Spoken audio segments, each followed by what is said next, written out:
Hello everyone. In this video, we're going to continue on with lesson 5, which talks about sampling, and specifically, we're going to talk about bad sampling in this video, and we'll finish the rest of lesson 5. There's not much left, so this should be a fairly short video if I can stop myself from talking too much. Okay? In the last video, we talked about what an experiment is and what an observational study is. And we talked about good ways of sampling. In this video, we're going to talk about bad ways to sample, as I said before. So when does that happen? Bad sampling happens when there's some sort of bias involved in the sampling. And so what is bias and what types of bias are there? Well, bias is whenever you move something, okay, or you move an opinion or sampling away from what is true or right or whatever. So that is a bad definition, okay? But here are some better ones. So sampling bias is when non-random sampling or undercoverage happens. Okay, so what does that mean? Non-random sampling means when I go out and I take my sample, there's some rhyme or reason of how I take my sample. So maybe I go outside and I look at the first 10 people I see, okay? Or maybe for me, it's sampling you in this class, okay? So it's not random, it's convenient. And so we'll talk about something called a convenience sample later that induces the sampling bias. Undercoverage goes back to an issue that we talked about in the last video. Undercoverage happens when I sample, I get people, but those people, places, or things are not representative of the whole population. And so I've not covered all possible things in my population, and so hence undercoverage. All right. Another type of bias happens. Another type of bias is called non-response bias. Okay, and that happens when some subjects won't participate in the survey. So this kind of bias I see all the time, especially as a college professor, because non-response bias is rampant in student reviews. Okay, and so when you review a class, usually the people who review classes either really like the class or really hate the class. And so if you think back, you probably, if you really hated the class, you probably gave it some type of review, bad review. Okay, and if you really liked the class, then you did. But if you were in the middle, so, you may have skipped the review. And so classroom reviews, okay, when you review the class, review the teacher, usually if everyone doesn't respond, there's non-response bias, okay? And so that skews or biases the results. If I taught a really crappy class, okay, but 3 people liked me, and the only 3 people who liked the class and liked me were the only ones who reviewed, it shows that the class went really well and everything was positive. However, out of the 25 students that I had, 22 of them really didn't like the class. Then that certainly biased the view, that biased how I viewed how the class went and how administrators and other people viewed the class went. Okay. Conversely, if everyone liked the class except one person, and then that one person was the only person who gave a review of the class, okay, then it looked like the class went really poorly. But in reality, it actually went fairly well. So that's non-response bias. And then the last one is called response bias. It is not the opposite of non-response bias, okay? Response bias is when questions are asked in such a way that make the subject respond in turn, okay, or in a certain way. So this happens all the time in surveys where the person who makes the survey has an agenda of some sort behind it. Okay, for instance, if I'm going to make a survey and ask people about Second Amendment rights, and suppose that I am really interested or really support Second Amendment rights, the kind of questions I'm going to ask are going to be positively associated or going to seem positive in terms of having Second Amendment rights, and then I'm going to ask questions negatively in terms of not having Second Amendment rights. Okay, this happens all the time, and why it's important to have nonpartisan surveys out there. Okay, but unfortunately, it doesn't happen as much as you would like. All right.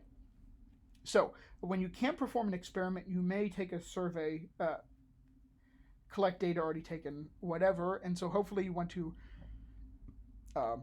avoid these type of biases. Okay, and so where do you see these biases come up? What type of sampling leads to this bias? Well, the first is a convenience sample.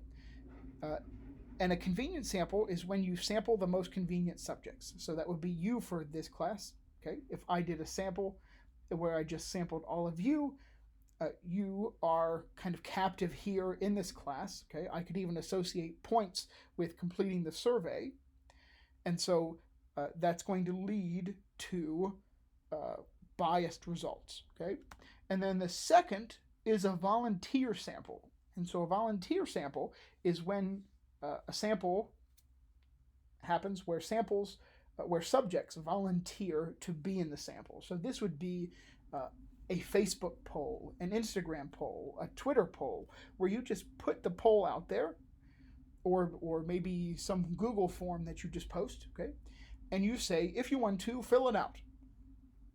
Well, of course, the people who are interested in that survey, okay, or maybe they're your friends or something, are going to fill out the sample, okay, or we're going to fill out the survey. Okay, they will be in your sample, but you don't get likely a representative sample of the whole population. Okay, you're going to get people who think like you. They may be your friends, which probably think like you, family, people who are interested in the subject, but you aren't going to get the people who aren't interested in the subject. That may or may not be okay for your purposes. Okay, so what I want to finish up on are good and bad ways to experiment. We talked about how good and bad ways of sampling, which usually have to do with observational studies, but what are good ways and bad ways to experiment? And so here are some good things, good ways to experiment. Again, we're not going to focus on this in this course, okay? But I want to give you these terms and these definitions because you hear them out in the world all the time, and it's good to know what they mean, okay? Especially in the time of COVID-19, where there's a lot of testing to be done, a lot of experiments being done. It's good to be an informed consumer of that information, okay? So anyway, here's some good ways to experiment. One thing that you want to have in an experiment is a control comparison group. And in that control group is a group of subjects in the experiment that either take a standard of care or a placebo drug. Okay? And so I talked about this before in the first video. It may be the case where usually you might give them a placebo drug, which does nothing for them. And so you see how the body reacts with no substantial treatment being applied to it. Okay, but in cases where it's not ethical to give nothing, you give maybe what's being done right now versus this new experimental thing. Okay. Certainly, if we were testing a drug that maybe isn't a vaccine but fights the coronavirus, it would not be ethical to give people with the coronavirus nothing, okay, versus this new experimental drug. So a control group is important because you need to show how the subject would react under normal operating conditions. Okay, and so it's also important to understand a placebo effect. Okay, so even when people are given nothing, given a placebo, they may think that it's an actual drug, and the body is a powerful thing, and the subject can actually respond better to a placebo than nothing at all. Okay, so giving them a pill that's just filled with sugar or whatever they do. Okay, uh, when you give somebody a pill or a treatment, even though it's really nothing, they think that it's something. Okay, and the body is powerful, and it actually responds better than they would if you told them they're not going to do anything for them. All right, so that's a placebo effect. And then another thing that's important in experiments, and what we've seen a lot so far, is randomization. So randomly assigning subjects to the treatment and control groups when possible. Again, it may not be ethical. All right, so randomization mitigates any biases from the experimenter. So you may see a person, it may be your family member, or it may be a person that you see as special to you, or the person that you feel sorry for or something. If you are the experimenter in this case, you might want to or feel that you should put them in the treatment group versus the control group, and that will of course induce bias. Okay, that is not necessarily such a good thing. And so randomization mitigates that, and it can also balance groups on different variables that we don't take into account, okay, in the experiment. All right, and so the last couple things we'll talk about are blinding studies. So you may have heard of a blinded study, or maybe even a double-blinded study. So what does blinding mean? So blinding means when the patients don't know which group they're being assigned into. All right, so it's probably good. It's good for that human effect not to know if you're in a treatment or control group. If you know you're in the control, then your body may respond differently than if you didn't know. Right? So that mitigates psychological effects. And double blinding means neither the subject nor the people that have any contact with the subject know which group the subject belongs to. So the nurses and the doctors and the people who treat the subject also don't know whether they're in the treatment or control group, because they also have an effect on how the patient, whatever the patient is, okay, how the patient will react to this drug. And so double blinding is optimal. All right, and so here is a short summary of all of that stuff.